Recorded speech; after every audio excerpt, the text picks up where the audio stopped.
My Brother Sam is Dead, Chapter 7. The summer of 1776 came and went. I tried to keep away from Mr. Heron. If I saw him coming into the tavern, I'd go out to clean the barn or down to the woodlot to do some chopping. But a few times he took me by surprise before I could get away. He never said anything about the letter at all. He'd just say, "Hello, Timothy," or "It's a fine day, isn't it, Timothy?" And I'd say, "Yes, sir," or something like that, and get away as soon as I could. I couldn't figure out what he thought about the whole thing, and finally I just forgot about it. The war went on. It didn't seem to have much to do with most of us most of the time, aside from Sam being gone. Of course, food was short and other things too. The men who still had their guns had trouble getting powder and shot. Cloth was getting scarce, and leather, because the Continental troops needed them for clothing and shoes. But nobody was really desperate. Sometimes we'd be reminded of the war when militiamen marched through, or we might see a soldier who had been wounded or whose enlistment was up, walking back to his home. But mostly the war stayed away from us. Twice we got letters from Sam, or rather, Mother did. One came in August of that year, and another one in September. The first one told about the fighting in New York. The rebel troops had been beaten there, and the British had taken over the city. But the way Sam wrote about it, he made it seem like a glorious victory for the rebels. He said that his regiment had made a magnificent retreat, and the British were lucky they'd got out alive. But it sounded the other way around to me. The second letter didn't tell so much except that they were encamped someplace in New Jersey, and probably would stay there for the winter. He was living a hard life. A lot of the times they were on very short rations, eating just hardtack and water day after day. They didn't have proper clothing either. Some of the men had no shoes and went barefoot. In cold weather they wrapped cloth around their feet to keep from freezing. I guess there wasn't much glory in it a lot of the time, but Sam said that their spirits were high. Mother and Father had a fight over the letters. When the first one came, Mother decided to answer it. Father said no. She shouldn't encourage Sam in his recalcitrance. Mother argued with him, but he wouldn't give in. Let Sam feel our disapproval until he comes to his senses. But then when the second letter came, she said she was going to write an answer regardless. They had an argument about it when I was supposed to be asleep. I kept hoping Mother would win. It made me sad to think of Sam writing letters and nobody writing back, although I guess Betsy Reed would write back. But Father didn't feel that way. The boy has to learn a lesson. He's far too headstrong. He isn't a boy anymore, Mother said. He's 16 years old. That's a boy, Susanna. He's 17, Life. How old were you when you left home? That was different, he growled. There were 8 of us. Remember, too many mouths to feed, as it was. Still, you went off at 16, Life. Sam's too headstrong. And you're not? I'm his father. I don't have to be questioned on my behavior. Mother laughed. You hate having anyone tell you what to do, yet you expect Sam to let you order him around. I'm going to write him, Life. He must surely be worried that we're all right. I don't want you to do it, Susanna. I know you don't, Life, but I'm going to do it anyway. I heard Father make a grunting sound, and then the door banged, and he stomped out of the barn. In the dark, I clapped my hands. I was glad that Sam was going to get a letter. But by that fall of 1776, I didn't have much time for pondering over Sam or Mr. Heron. Father was planning his usual trip to Verplank's Point, and this year, for the first time, I was going with him. It was pretty nearly 40 miles. I'd never been on so long a trip in my life. Sam used to get to help Father, and after Sam went off to college, Father got Tom Worps to go with him, but Tom was busy, and so this time Father had to take me. Verplank's Point was on the Hudson River, just south of a town called Peekskill. Boats from New York City and Albany stopped there for trading. The idea of our trip was to drive cattle to Verplank's Point, where we could sell them, and then use the money to buy supplies we needed for the tavern and the store. Rum, cloth, pots and pans, needles and thread, and all sorts of things. The traders brought these things up to the river from New York, and sold them to merchants at towns along the way, like Verplank's Point. And of course the merchants there wanted cattle to ship down to New York, where there was a need for beef. In October, Father began gathering cattle. Some he got from farmers who paid their bills to him with cattle every year. Some he just bought knowing he would sell them for a profit. It would take us 3 days to drive the cattle over and 3 days to come back. On horseback you could ride it in a day, but we'd have not only the cattle but the wagon drawn by oxen with us. Going over, we'd have a few pigs in the wagon. Coming back, we'd carry the things we'd bought in it. On the way, we'd stop at places where Father knew people. One night we would spend with the cousins of mine I'd never met. Father always stopped at the same places. They expected him every year. It was a good chance to catch up on family news. The trip was planned for the end of November. It was best to go as late in the year as you could, because the closer to winter it was, the scarcer beef was, and the higher the price you could get. But if we waited too long, it would snow, and then we would have trouble. Most of the time, it was easier to travel when the snow was on the ground. You just hitched a horse to a sled and slid over the packed snow. But it was hard to drive cattle in snow, and it was hard to pasture them along the way, too. So about the beginning of November, Father began keeping a sharp eye out on the weather. He'd consult some almanacs, which usually disagreed, and he'd ask certain farmers, who were supposed to be good judges of weather, when they thought the snow would come.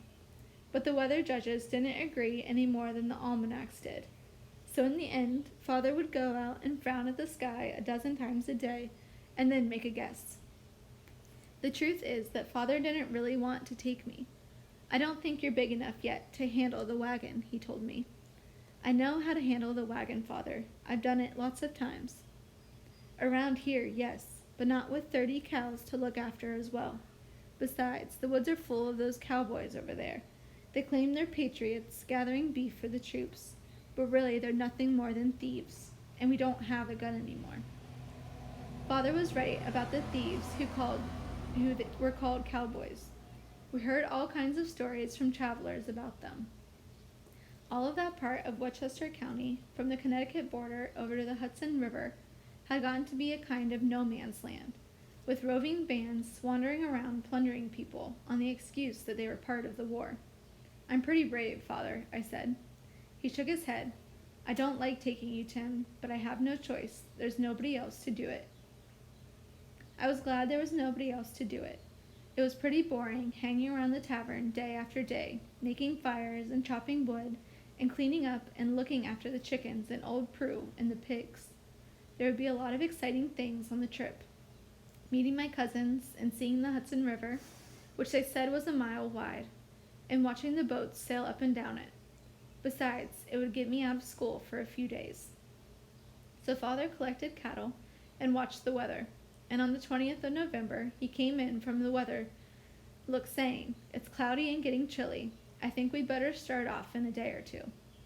It was a good guess. When we started out 2 days later, there was 1/2 inch of snow on the ground, which had fallen during the night. The sun came up later on and melted it, making the roads muddy, especially after the cattle had churned it up. I walked alongside the wagon, guiding the oxen and keeping them moving when they slowed down. We had 4 hogs in the cart, with their feet tied together. They were always trying to get out, and had to make sure they didn't get loose. Father rode our horse, Gray, along behind the cattle to keep them moving. We went pretty slowly. There wasn't much to do except to look around at the hills and fields. It seemed pretty exciting when we passed a house, especially if there were some people there. A couple of times there were children staring out the windows as we went by. It made me feel proud of myself for being a man while they were still children, and I shouted at the oxen and smacked them on their rumps with my stick, just to show off how casual and easy I was with oxen, and how used I was to managing them. Father's plan was to go up through Redding Ridge to Danbury, and then turn a bit southward to go through Ridgebury and across the border to New York, where we'd spend the night in North Salem with our cousins. We'd spend the second night with friends of Father's at their farm near Golden Bridge. It wasn't the straightest way over to Verplanks Point, but Father went that way because it took us past our cousin's place. We reached Ridgebury around lunchtime.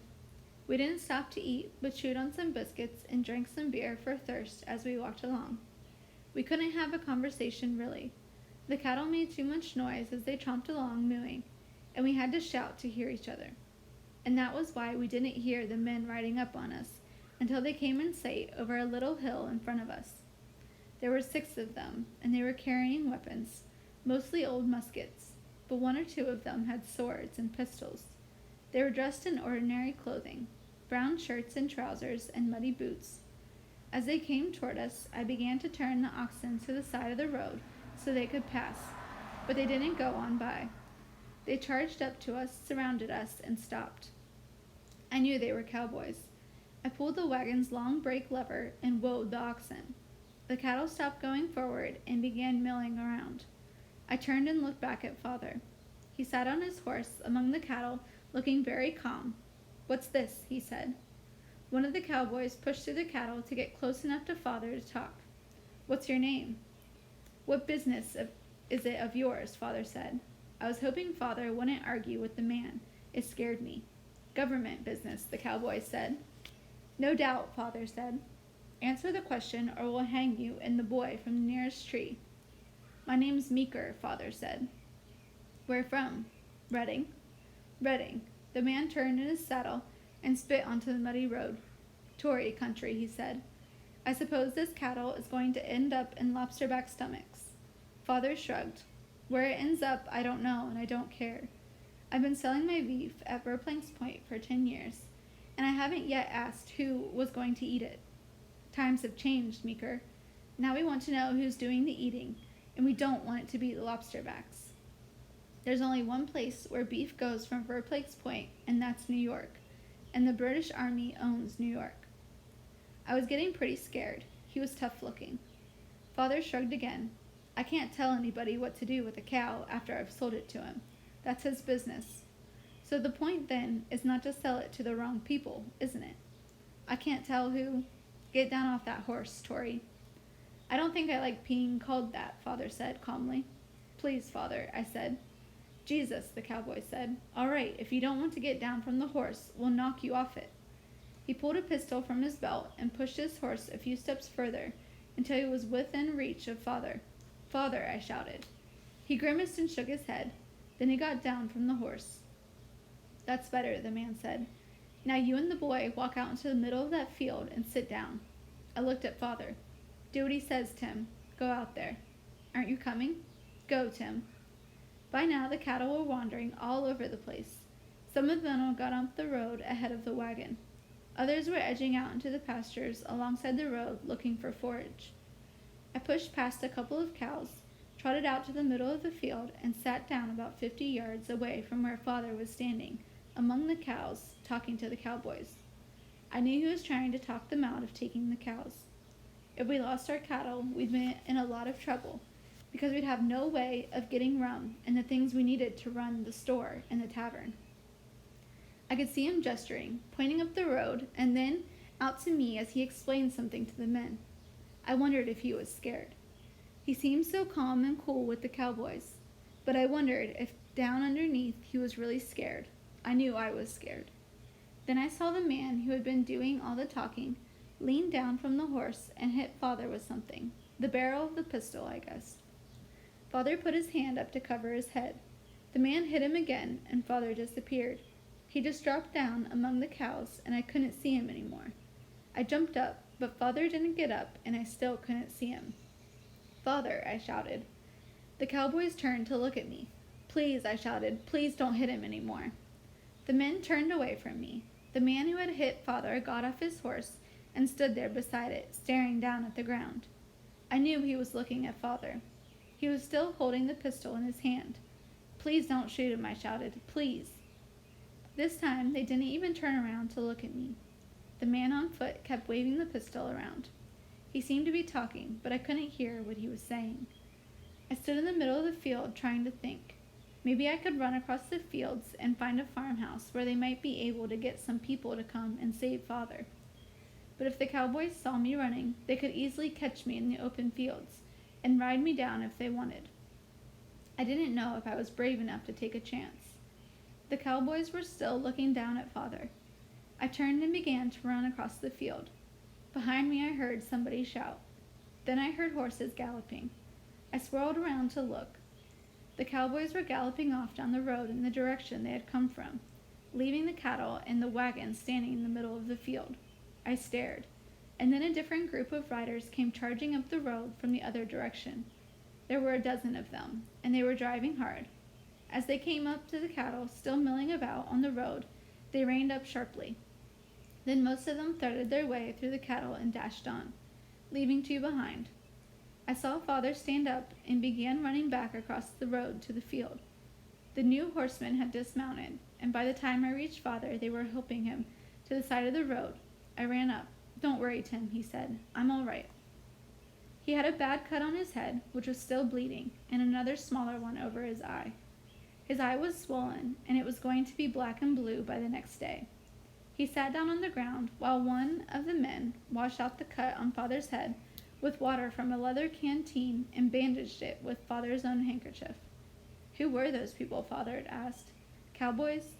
"Cattle thieves is a better name. We have reports that they were riding this morning, and we've been looking for them all day. You're a loyalist, I take it." "I'm interested in making a living, not fighting a war," Father said. "My boy and I are just trying to get this beef to Verplank's Point, the way I do every year." "Verplank's Point," the man grinned.